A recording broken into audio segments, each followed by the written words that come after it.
morning, everyone. Welcome back to my channel, Underneath the Vanity. I'm Mama Reeves, and today we are going to be talking about the new series that I'm going to be launching on this channel, and it is called Play. P-L-A-Y.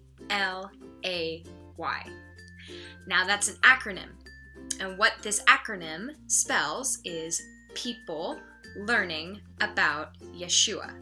And for those of you who do not know the name Yeshua, it is the original Hebrew name for Jesus. So, play. People learning about Yeshua. What does that even mean? How does that even work? How does play and Jesus and faith and life, how does all of that come together? Well, this is what this entire series is about. So today I'm just going to be talking about essentially what I'm going to be discussing through each episode of the series and how you can start to utilize this in your own life if you are willing to give it a shot, which I highly recommend. So let's start. So all of us have had a childhood, whether it was a good childhood, a bad childhood, a childhood with a little bit of everything in between. We all had childhoods. And something that I have realized is we are highly influenced as people by society.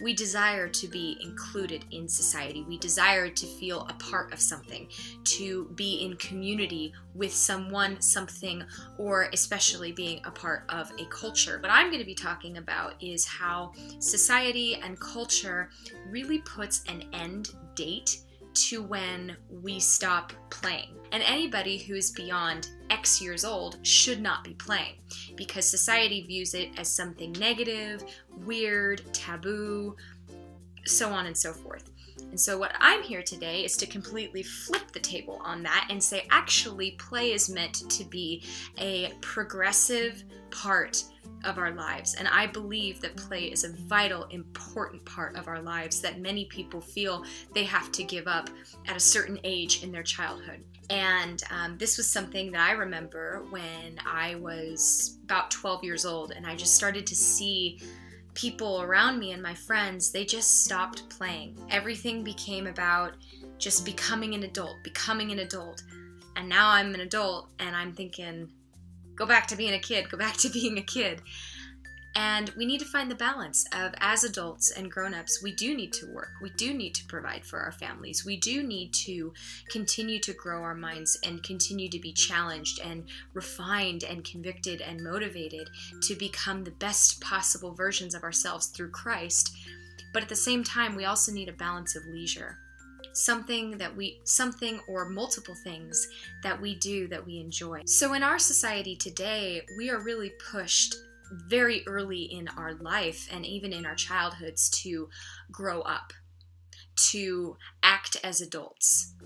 Now, what I mean by that is it's important for a child to progress, to become more responsible, to become more well-spoken, to become more emotionally regulated. It would be terrible if we all walked around as toddlers. But what I mean is, whatever that child enjoys, if it is not hurting themselves and inhibiting their growth, or hurting anybody else or inhibiting their growth, I believe it's something that should be encouraged. So, for example, a little bit about me.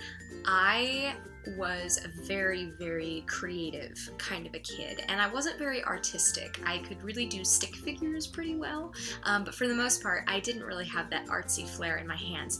However, I loved using my hands to be able to play with action figures and Barbies, and I would create stories that were very deep.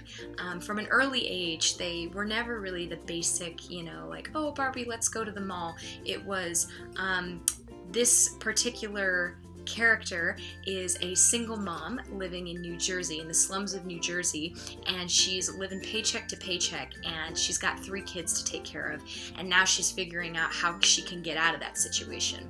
And my family always encouraged me to continue to pursue this. In fact, that was the greatest thing that my parents ever did for me, was they instilled in me to continue to play and to never stop.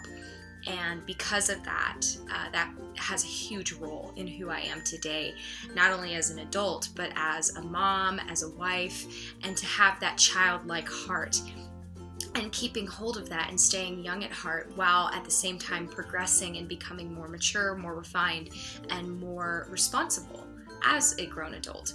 So this series is going to be talking about everything that is play. Now, I'm not going to be talking about what you should play or in the manner that you should play. I'm going to talk about how you can utilize what you once loved and maybe you want to do again, and to put that into your life now and how that can benefit you. And I'm very excited about this. So I hope you will all join me and find out what is your play and how your play you can find healing, restoration, peace, and joy within your play through your Heavenly King. Because God made play. God made the balance of work and play, and it was perfect. And then sin came into the world, and now we have this distortion where people will do too much of one or the other. So I'm here to talk about the balance and how Scripture actually talks about play and how we can utilize this to be part of our lives, not only to benefit ourselves, but our marriages, our relationships with family and friends, our children, our families. It is amazing. So I'm so excited to launch this, and I actually did a conference. I was a part of a women's conference a couple years ago, and I taught a workshop on restoration through play, and there was a ton of success with it and a lot of positive feedback, and it seemed to really benefit people. So I hope you all will join me. I'm very excited about this series, Play, People Learning About Yeshua, Jesus, and that you will come along with me on this journey, and that you can find what you once loved or currently what you love now, and how it can progress with you, it can grow with you, and God will use it, and He will restore your childlike heart. We as children of God will start to see the way that God intended for us to live, and the freedom in that perfect balance of work and play, and finding out that other side that we usually tend to forget because society pinches us. What is your play? Because in the next episode, we are going to be jumping in to this series, and we're starting with the big idea. So with that being said, thank you so much for watching. Blessings to you all, and I will see you in the next episode. Bye.